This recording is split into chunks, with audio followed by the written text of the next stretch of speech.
As we watch the tragedy that is unfolding in Afghanistan, let's first dispense with the fantasy that the United States was maintaining the peace there with just a few thousand troops, and that the situation could have been managed with this small commitment. For the last couple of years, it sure looked that way to Americans because Washington had made a deal with the Taliban, and as a result, the Taliban was deliberately not attacking US and coalition forces. For the Afghans, the war had been intensifying.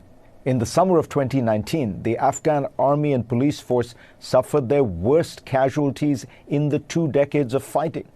It was also the worst period for Afghan civilian casualties in a decade.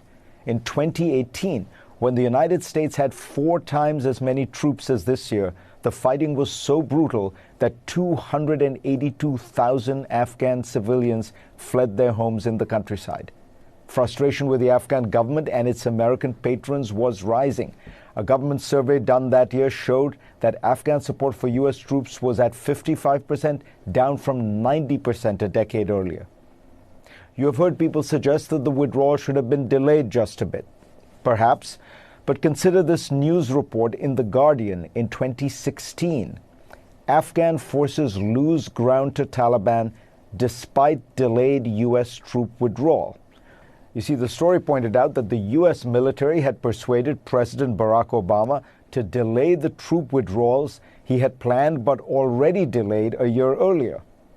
Despite having robust American forces and significant air power, the Afghan central government's control dropped to only about 65% of the country's districts. Some of the data I've cited comes from a powerful new book, The American War in Afghanistan by Carter Malkasian, who served as a civilian officer in Helmand province and then rose to become senior advisor to the chairman of the Joint Chiefs of Staff. Drawing his conclusions from the book in a Politico essay, he begins by noting, "There can be little doubt that we lost the war.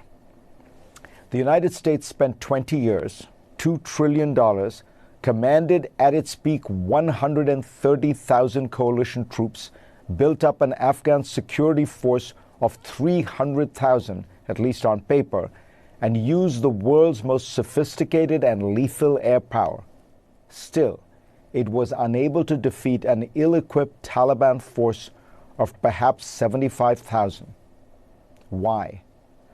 Malkasian tries to answer the question, which he admits has puzzled him for the 12 years since he became engaged with Afghanistan and watched in battle after battle numerically superior and better supplied soldiers being defeated by poorly resourced and unexceptionally led Taliban.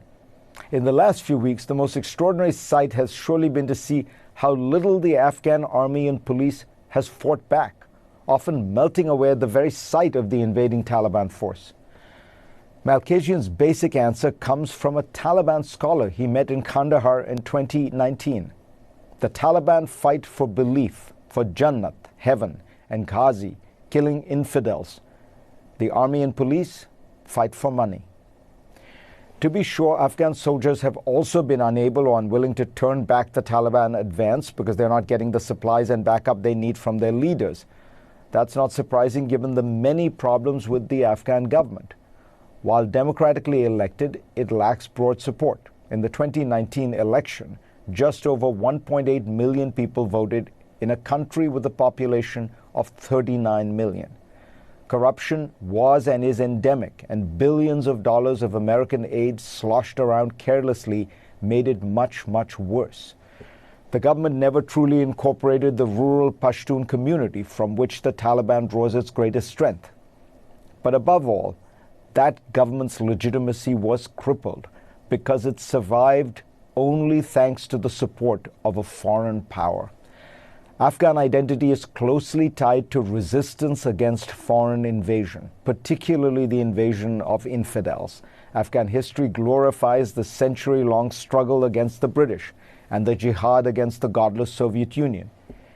It is easy for the Taliban to use these tropes to mobilize nationalism and religious devotion, which powerfully fuel the will to fight and die.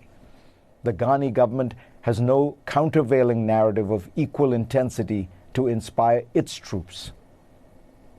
The United States has been watching the Taliban gain ground in Afghanistan for years now.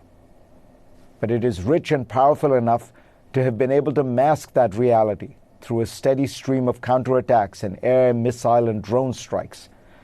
But none of that changed the fact that despite all its efforts, it had not been able to achieve victory. It could not defeat the Taliban. Now, could it have withdrawn better, more slowly, in a different season, after better negotiations? Certainly. But the naked truth is, there is no elegant way to lose a war.